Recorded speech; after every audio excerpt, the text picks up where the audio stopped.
Good morning. We are back again. It's Thursday, November 13th.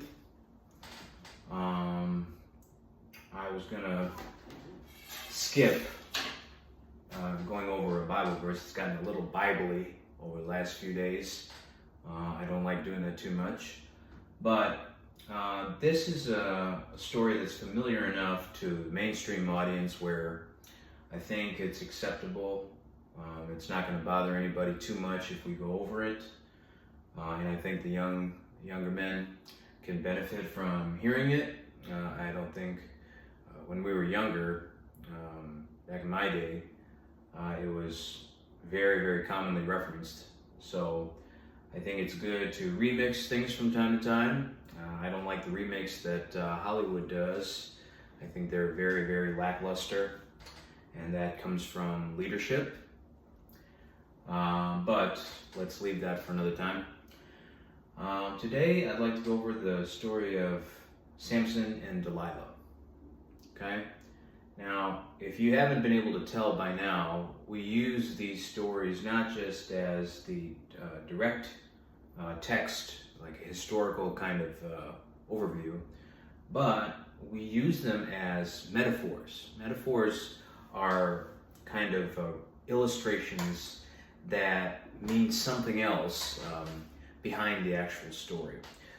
So Samson and Delilah could be, a temptress or a Jezebel type of figure, but it could also be anything that kind of steals our heart, right? And steals our purpose, really.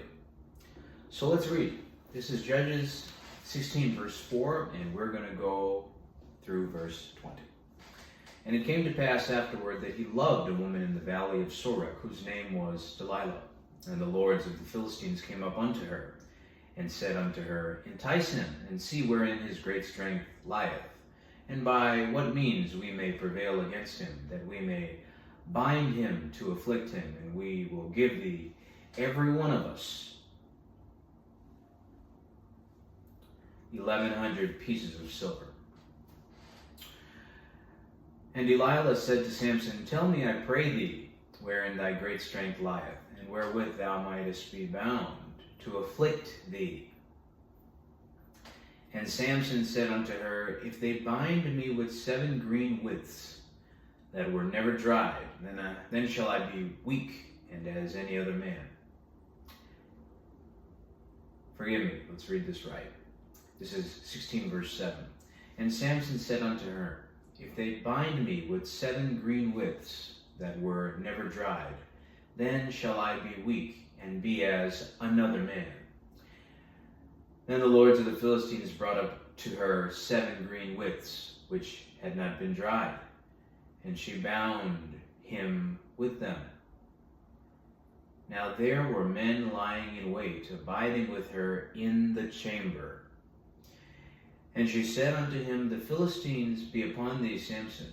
And he brake the withs, as a thread of tow is broken when it toucheth the fire. So his strength was not known. And Delilah said unto Samson, Behold, thou hast mocked me, and told me lies. Now tell me, I pray thee, wherewith thou mightest be bound. And he said unto her, If they bind me fast with new ropes that never were occupied, then shall I be weak, and be as another man. Delilah therefore took new ropes, and bound him therewith, and said unto him, The Philistines be upon thee, Samson. And there were liers in wait, abiding in the chamber. And he brake them from off his arms like a thread. And Delilah said unto Samson, Hitherto thou hast mocked me, and told me lies. Tell me wherewith thou mightest be bound. And he said unto her, If thou weavest the 7 locks of my head with the web. And she fastened it with the pin, and said unto him, The Philistines be upon thee, Samson. And he awaked out of his sleep, and went away with the pin of the beam and with the web. And she said unto him, How canst thou say, I love thee, when thine heart is not with me? Thou hast mocked me these 3 times, and hast not told me wherein thy great strength lieth. And it came to pass, when she pressed him daily with her words, and urged him, so that his soul was vexed unto death, that he told her all his heart, and said unto her, There hath not come a razor upon mine head, for I have been a Nazarite unto God from my mother's womb. If I be shaven, then my strength will go from me, and I shall become weak, and be like any other man. And when Delilah saw that he had told her all his heart, she sent and called for the lords of the Philistines, saying, Come up this once, for he hath showed me all his heart.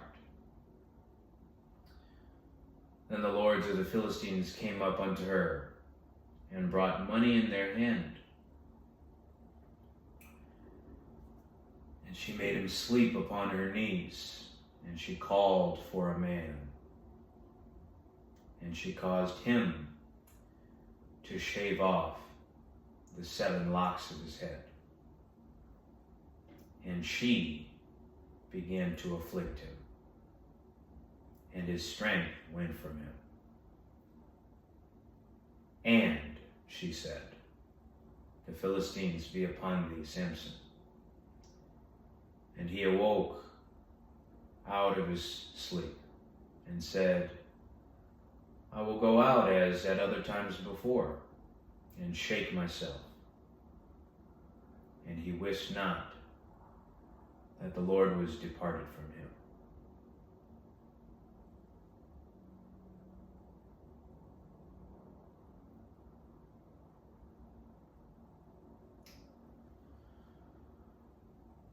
Thou hast mocked me these 3 times, and hast not told me wherein thy great strength lieth.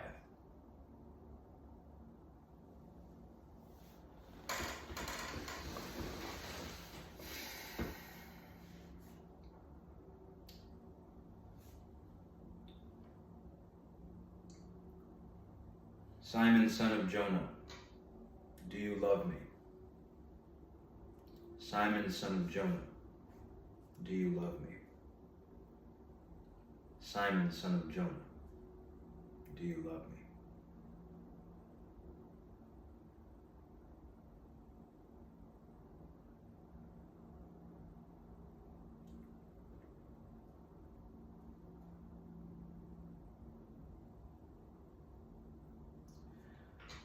We are all Nazarites unto God from our mother's womb.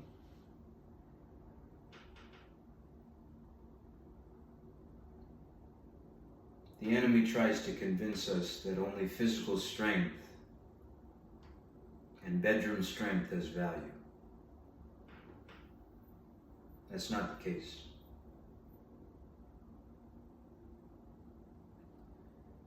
Delilah can be anything or anyone that takes your strength from you.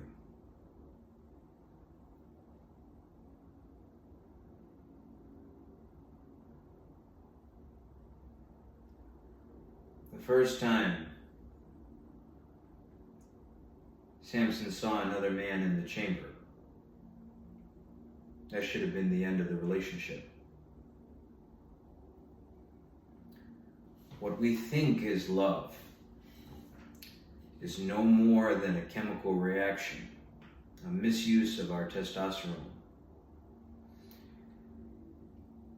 The adrenal glands that sit on top of our kidneys control pituitary function.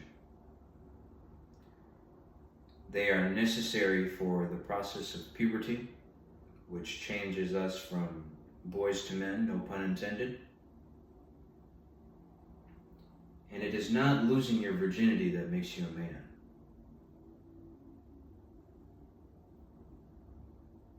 It is the first day that you truly decide to carry the weight of your purpose.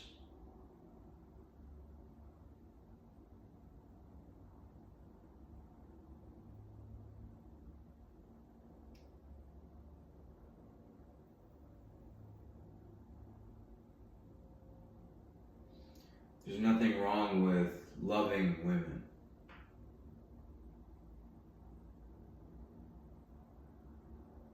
They're very special and unique. And when they want to be helpful, and when they want to be supportive, you can accomplish infinitely higher things than you could if you were by yourself. And I've been witness to it. And the only thing that brings me peace of mind in today's times is that I have been witness to that. But I never fooled myself into thinking that it was a regular occurrence.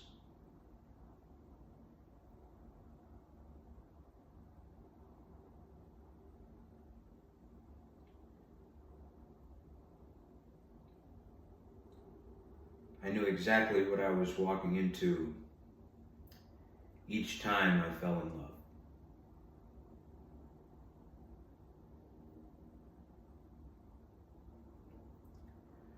We have a desire to alleviate the screams of our ego. Middle school and high school are kind of breeding grounds for competition. And the American public school system makes sure that spirituality is not a part of that competition.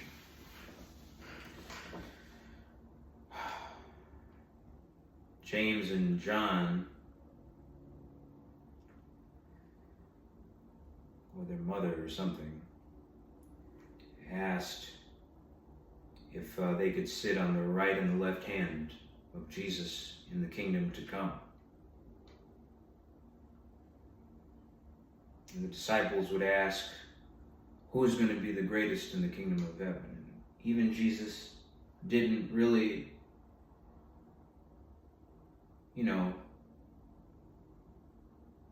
brush them aside for asking such a question. And Paul references athletics and competition as a metaphor for the walk of faith. So competition is a healthy language for spirituality. But what the enemy does is he takes a good concept, like fruit-bearing trees, and he warps it so that it doesn't have the same fruit.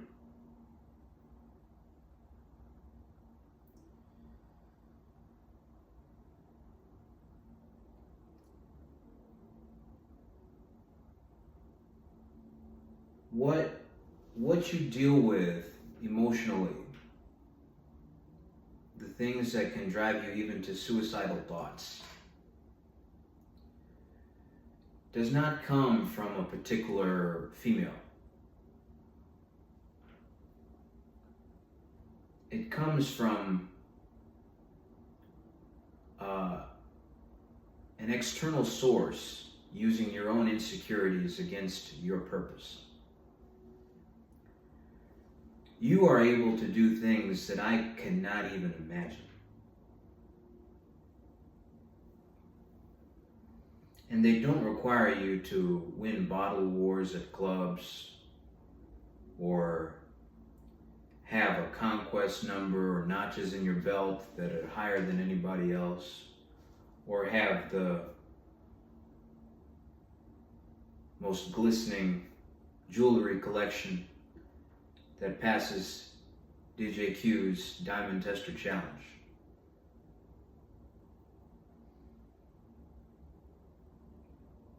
The purpose that you carry within you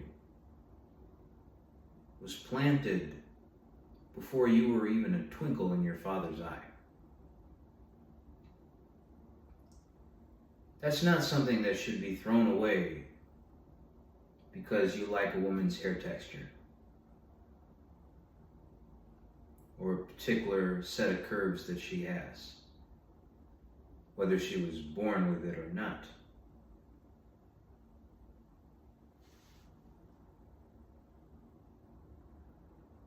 And they do have a way of looking at you that can disarm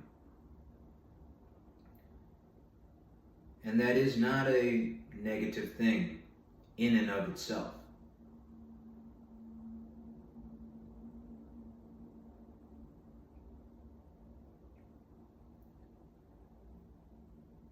But you are a manager of those feelings.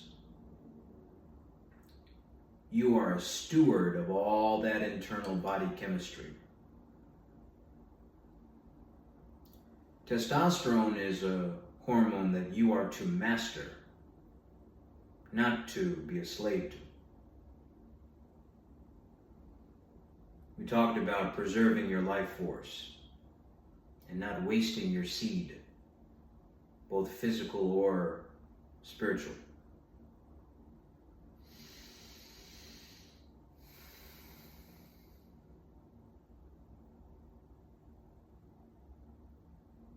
You don't have to be born in a two-parent household. You don't have to have a perfectly spotless upbringing to know that you have a deep internal purpose. America tells you that the only valid purposes are those that make 6 figures and above. Which is why you need to be very careful which podcasts you listen to, especially if women are on the microphone. Okay, there's a reason Paul said women should be silent in the church. Because when they start talking, they speak about absolute nonsense. The only thing women are capable of discussing is their own convenience. And if you even passively allow that to continue, they will keep inventing more and more conveniences, which they don't even get satisfied by.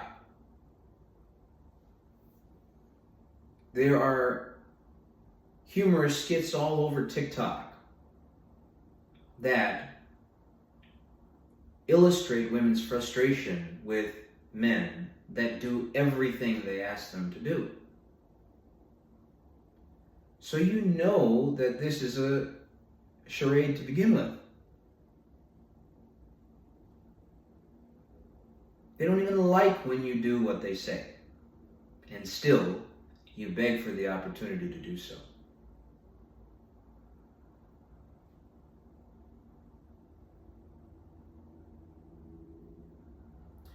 If you find that exercising your physical needs becomes a crutch, don't you think they will see that? They're already getting government benefits, Willie Lynch jobs, which are designed to emasculate you. And then on top of that, they want selective chivalry without the corresponding respect for authority.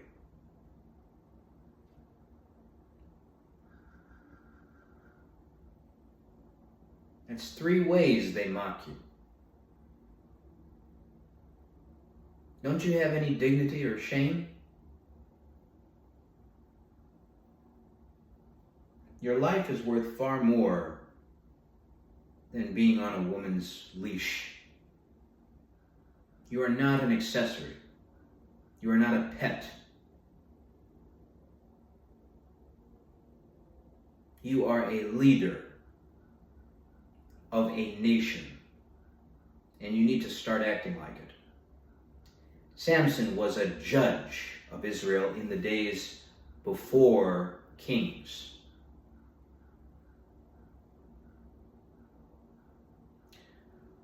When Deborah was a judge, Barak, B-A-R-A-K, was the leader of the army.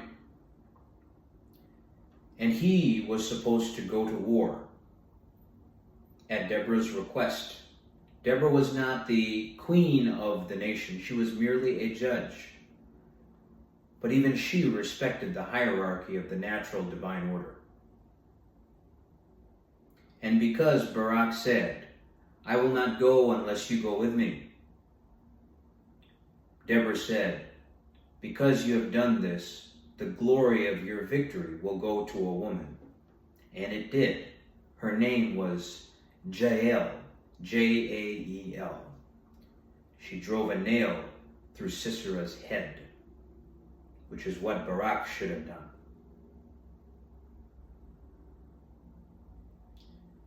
If you do not tighten up,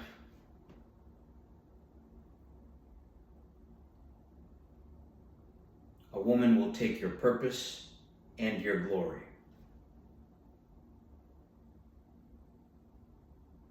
They are not our opponents, but neither are they our masters.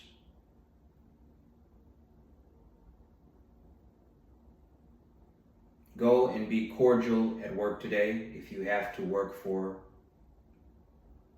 a female supervisor or manager, but carry within you the dignity God placed in you before you were even an embryo in your mother's womb.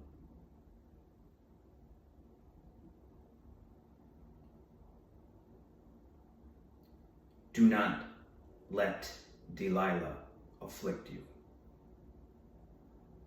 Let's have a great day. Be blessed.